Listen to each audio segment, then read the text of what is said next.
नमस्कार, मैं अमृतराज। अभी हम पटना के गर्दनी बाग पे हैं। जब से बीपीएससी शिक्षक भर्ती निकली है तब से विवादों के घेरे में रह रही है। अब रिजल्ट भी आ गया, प्रोविजनल नियुक्ति पत्र भी बंट गया, लेकिन बेरोजगार युवाओं के द्वारा गर्दनी बाग में धरना प्रदर्शन अनिश्चितकालीन के लिए किया जा रहा है। अभी हमारे साथ दिलीप कुमार हैं यहाँ पर, जो छात्र नेता हैं।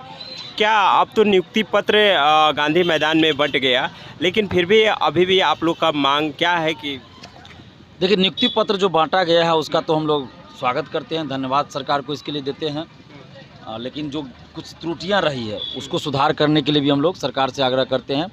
जैसे काउंसलिंग सही से नहीं कराया गया, उसमें डॉक्यूमेंट्स जो वेरिफिकेशन होना चाहिए सही से वो नहीं किया गया, जिसके वजह से कुछ लोग ऐसे भी बहाल हो गए हैं जिनके पास विज्ञापन की शर्तों के अनुसार सर्टिफिकेट नहीं था।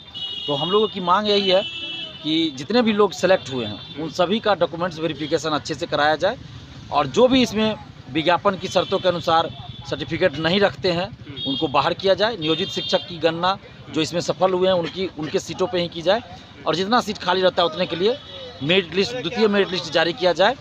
ये हमारी मांग। इसके लिए तो सरकार 6 माह समय ली हुई है कि 6 माह के बाद हम अस्थायी नियुक्ति प्रमाण पत्र देंगे। अभी तो प्रोविजनल अस्थायी नियुक्ति पत्र आप 6 महीना साल भर दीजिए, उसके बाद दीजिए, उससे हमें मतलब नहीं है। लेकिन जो सीट खाली है उस पर तो अभी आप बहाली कीजिए, उस पर तो सेकेंड लिस्ट जारी कीजिए, ये हमारी मांग है। उसके लिए अभी आप बात कीजिए। अच्छा, यानी कि 1,70,000 और 1,10,000 के अभी रिजल्ट दिया गया, मतलब ये अपना जो 70,000 का आ गया था, 1,20,000 अभी बोल रहे हैं कि नियुक्ति पत्र दिए हैं। उसमें भी बहुत सारे लोग ऐसे हैं जो नियोजित शिक्षक हैं, और बहुत सारे जो है डॉक्यूमेंट्स के चलते बाहर होने वाले हैं, तो संख्या बहुत कम हो जाएगी। तो इसलिए हम लोग ये मांग करें कि आप सीट खाली है, अभ्यर्थी यहाँ मौजूद हैं, योग्यता रखते हैं, तो उनको आप नौकरी दीजिए। अच्छा, तो वैसे जो सीट खाली रह रही है, तो उन्होंने तो बताया है कि अगला जो मतलब शिक्षक भर्ती द्वितीय चरण जो निकलने वाला उसमें उसका समायोजन किया जाएगा। नहीं, इसमें नौकरी चाहिए ना, द्वितीय में क्यों? जब इस बहाली में अभ्यर्थी मौजूद हैं और बीपीएससी ने रिजल्ट भी जारी किया तो वो औपबंधिक रिजल्ट है। तो इसका मतलब ये हुआ कि रिजल्ट और जारी होगा। तो आप रिजल्ट जारी कीजिए। फाइनल रिजल्ट तो था नहीं, इसलिए रिजल्ट जारी होना चाहिए, और जितना सीट खाली है उसके लिए एक और लिस्ट जारी होना चाहिए। अच्छा, बीपीएससी के चेयरमैन ने कल ट्वीट किया था, उसमें बताया था कि जो पटरी से परीक्षा कैलेंडर पर से उतरा था, तो उसमें उसके बाद एक लास्ट लाइन में भी लिखा था कि इसी प्रकार के कुछ और अच्छा नतीजा आने वाला है। तो क्या उनका जो बीपीएससी द्वारा परंपरागत परीक्षाएं आयोजित करवाई जाती है उनके बारे में उनका ये कहना था कि बीपीएससी TRE 1 के चलते उनका अपना कैलेंडर जो है सो थोड़ा बाधित हो गया। जैसे सिविल सेवा की परीक्षा होती है, इसके अलावा और भी आर्ट एंड कल्चर, AAO की परीक्षा हुई थी, उसका रिजल्ट नहीं आया है। तो उन सब के बारे में उनका कहना था कि उसके चलते उसके रिजल्ट में देरी हुई है। यानी कि शिक्षक बहाली से उनका वो मतलब नहीं था। बाकी उन्होंने तो वादा किया था कि हम सेकेंड लिस्ट, जिसको सप्लीमेंट्री रिजल्ट कहा गया कि हम जारी करेंगे, तो जारी करना चाहिए इनको।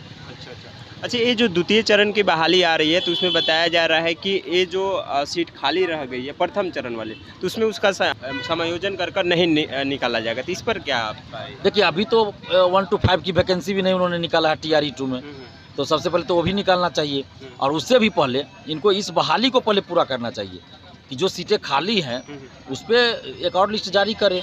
उसके बाद अगले चरण की बहाली में वो प्रक्रिया अपना चले, उसमें कोई दिक्कत हम लोग को नहीं है। लेकिन उससे पहले उनको BTET करवाना चाहिए था, STET अच्छे से करवाना चाहिए था, तो ये सब तो उन्होंने करवाया नहीं है। अच्छा, एक और बात बताइएगा कि बीपीएससी ने तो शिक्षक का जो द्वितीय चरण की जो बहाली आने थे उसका आवेदन का तिथि भी घोषणा कर दिया, और एग्ज़ाम का डेट का भी घोषणा कर दिया, लेकिन आज से उसका आवेदन भी शुरू होने वाला था, लेकिन अब तक नोटिफिकेशन भी नहीं आया।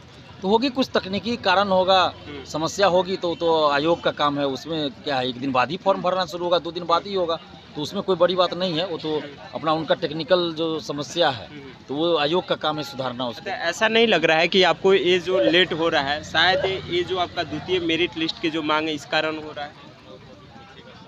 हो सकता है, ऐसा भी होता है। तो सरकार अगर कुछ सोच रही तो अच्छी बात है। हम लोग तो चाहते हैं कि भाई सेकेंड मेरिट लिस्ट निकल जाए। तो आप लोग कब तक बैठे रहिएगा ये गर्दनी बाग में? ये अनिश्चितकालीन धरना है अभ्यर्थियों का। हम अभ्यर्थियों का साथ दे रहे हैं, उनका समर्थन कर रहे हैं। तो इन लोगों का है कि जब तक सरकार बात मान नहीं लेती है तब तक ये लोग धरना पे बैठे रहेंगे। धन्यवाद।